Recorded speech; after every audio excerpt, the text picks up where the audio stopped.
प्यारे बच्चों, आज हम जो सबक पढ़ेंगे उसका नाम है क्लासरूम और खेल के आदाब। हम खामोश रहेंगे। मैं अपनी बारी पर पढ़ूंगी। हम चीज़ों को उन की जगह पर रखेंगे। हम जमात को साफ रखेंगे।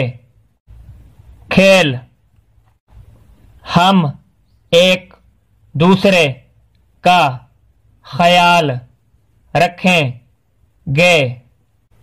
हम मुस्कुरा कर मिलेंगे।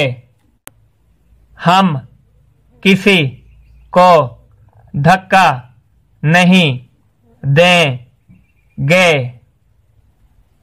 हम अपनी बारी का इंतज़ार करेंगे। हम मिल जुल कर खेलेंगे।